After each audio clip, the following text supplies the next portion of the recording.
Clase 2, parte 3. Hoy veremos análisis FODA, presupuesto familiar y atención al cliente. El análisis FODA es una herramienta para conocer la situación real en la que se encuentra una organización, empresa o negocio y planificar una estrategia de futuro. ¿Habían escuchado alguna vez de este tipo de análisis? Su nombre se debe al análisis, como sus iniciales mencionan, de las fortalezas, oportunidades, debilidades y amenazas. Cuando yo analizo las fortalezas y debilidades de mi negocio, tengo que preguntarme, ¿cuáles son las fortalezas de mi negocio? ¿Cómo puedo potenciarlas, mejorarlas? ¿Cuáles son las debilidades también que debo tener? ¿Cómo puedo disminuirlas, cambiarlas, modificarlas? Y cuando yo analizo las oportunidades y amenazas, es preguntarme por lo que está pasando afuera. ¿Cuáles son las oportunidades en el mercado que pueden ser una oportunidad para mí? Una posibilidad de negocio.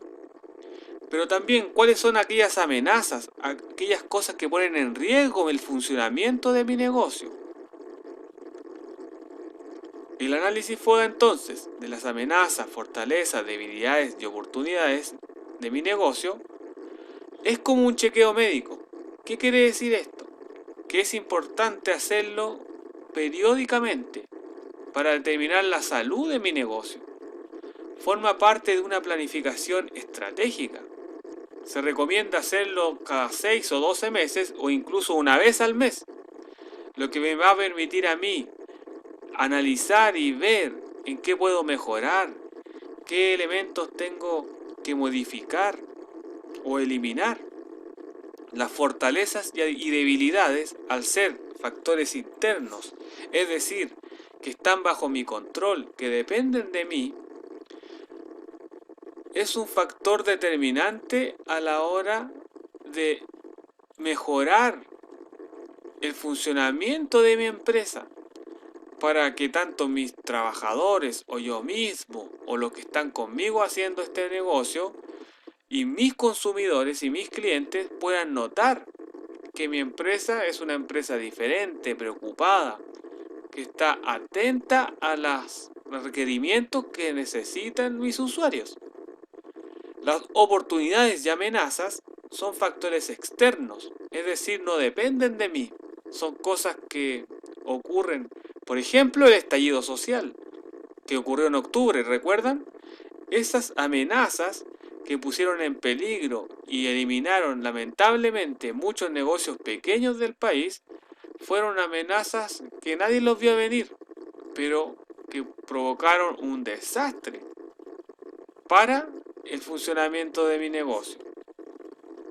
Por ejemplo, si analizamos y hacemos un FODA de Uber, ustedes ubican Uber, ¿cierto? Podríamos hacer lo siguiente, analizar las fortalezas. ¿Qué fortalezas tiene Uber? Entre otras, podemos destacar la transparencia, la comodidad, la tarifa, la tecnología, etc. ¿Qué debilidades tiene? No tiene seguro complementario, pues como es un transporte, entre comillas, ilegal, no está reconocido por el Ministerio del Transporte. Otra debilidad, no todos los choferes son buenos. Hay choferes que dejan bastante que desear, tanto en su educación, como en casos que lamentablemente hemos conocido a través de medios de comunicación, de que han querido sobrepasarse con algunas pasajeras, por ejemplo. Depender única y exclusivamente de Internet. Es decir, si no hay Internet, Uber se cae y no funciona. Oportunidades. ¿Cuáles son aquellas oportunidades, aquellas cosas beneficiosas que pueden ocurrir que Uber se puede beneficiar? Una cosa puede ser la ley Uber, la que va a permitir rayar la cancha y que haya transparencia en cuanto al funcionamiento de esta empresa y pueda estar bajo la normativa de la ley chilena. Amenazas. ¿Cuáles son aquellas amenazas que ponen en evidencia la fragilidad de esta empresa Y una cosa puede ser los estados de catástrofes, como el que estamos viviendo a través de la pandemia, lo cual impide el funcionamiento normal de esta empresa a partir de las 10 de la noche. Ahora bien, vamos a ver conceptos económicos y presupuesto familiar. Conceptos claves que vamos a ver. Miren, ustedes, de momento, ¿en qué estamos ahora? ¿Cuál es el contexto? Ustedes están pensando en trabajar en forma independiente, ¿cierto? Algunos tienen una idea de negocio, otros ya lo están ejecutando y están vendiendo. Otros están planificando y estructurándola, ya sea cotizando, informándose, afinando ideas, buscando cómo legalizar, seguir creciendo. Aquí vamos a ver algunos conceptos clave. Por ejemplo, ¿qué es un costo? ¿Qué es un ingreso? ¿Qué es una ganancia?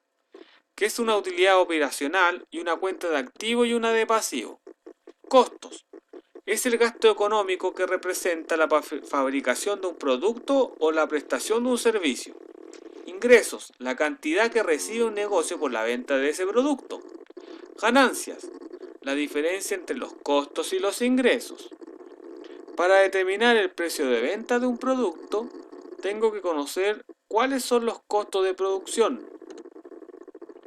Por tanto, cuando las ganancias son mayores a las pérdidas, el negocio o empresa está teniendo una utilidad operacional. El presupuesto familiar. ¿Para qué hacer un presupuesto familiar? En el caso de sus familias, ¿quién lleva la economía del hogar? ¿Las mujeres? ¿Los hombres? Se ha comprobado que la mayoría de las personas que lleva un presupuesto familiar en el hogar es la dueña de casa y preferentemente una mujer, porque son más ordenadas, porque son mucho más estructuradas y obviamente porque saben hacer rendir muy bien el dinero. Ahora, ¿para qué hacemos un presupuesto familiar? Para conocer exactamente cuáles son los gastos de la familia, establecer prioridades, tener claridad sobre los gastos familiares, saber si los ingresos son suficientes para los gastos que se necesitan y para que participen todas las personas que comparten gastos y asuman una cuota de responsabilidad. Miren, yo les quiero mostrar un video que ejemplifica un poco esto que estamos viendo del presupuesto familiar. Veámoslo. Invierte bien tu dinero. Planea tu presupuesto familiar. Nosotros queremos invertir mejor el dinero de nuestro hogar. Pero, ¿qué es un presupuesto? Un presupuesto es hacer una lista con lo que ganas y cómo, cuándo y en qué piensas gastarlo. Pero yo tengo la lista en mi cabeza. Hacer un presupuesto familiar ayuda a controlar las cuentas del hogar y si usas el dinero de una forma responsable, sin gastar más de lo que ganas o en esas cosas que no son prioridad, aprenderás a ahorrar e invertirlo en mejorar tu vivienda, darle educación a tus hijos o usarlo en algún nuevo gasto. El mercado, El balón del niño puede esperar. el ahorro de cada mes.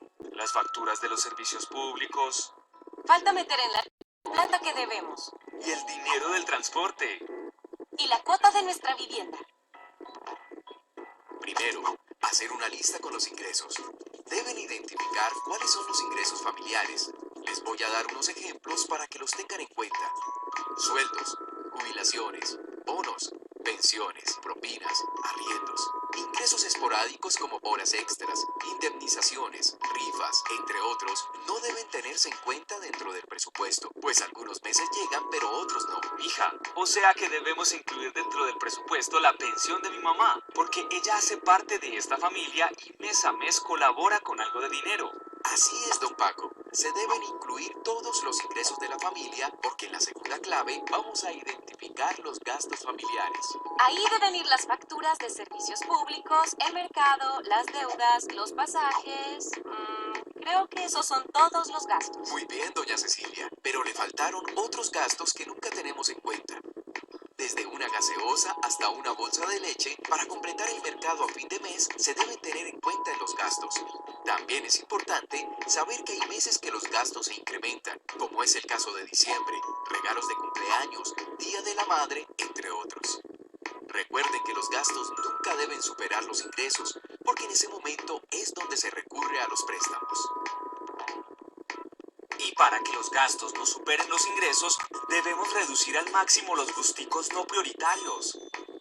Así es, esa es la clave número 3, reducir los gastos. Deben saber que hay 3 tipos de gastos. Los fijos obligatorios, que no pueden dejarse de pagar, como por ejemplo, el alquiler de la vivienda o el impuesto predial. Los variables necesarios, que se necesitan en la vida diaria y que se puede establecer un monto aproximado de acuerdo a nuestra capacidad económica. Ejemplo, servicios públicos, transporte, comida, ropa.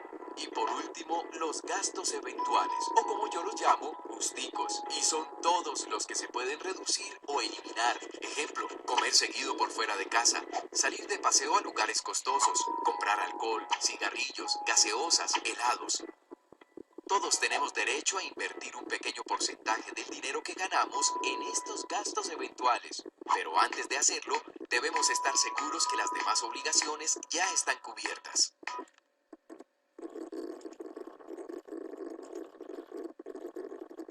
Muy bien, visto ese video, vamos a ver ahora pasos para una adecuada administración del presupuesto familiar. Primer paso, patrimonio. Determinar qué es lo que tengo y qué es lo que debo. ¿Qué tengo? Activos, por ejemplo, ahorros, bienes, raíces, vehículos. ¿Y qué pasivos? Créditos, tarjeta de créditos, deudas. Entonces, activo menos pasivo es igual al capital de la empresa. Segundo paso para una adecuada administración del presupuesto familiar. Cuantificar, como decía un poco el video, los gastos fijos y los gastos variables. Los gastos fijos son aquellos que no puedo trazarme porque si no tengo problemas. Y los variables son aquellos gastos que puedo, esos gusticos que decía en el video, que yo puedo dejar de lado. Celebraciones, cumpleaños, ir al estadio. Y el tercer paso es determinar el capital que tengo para mi negocio.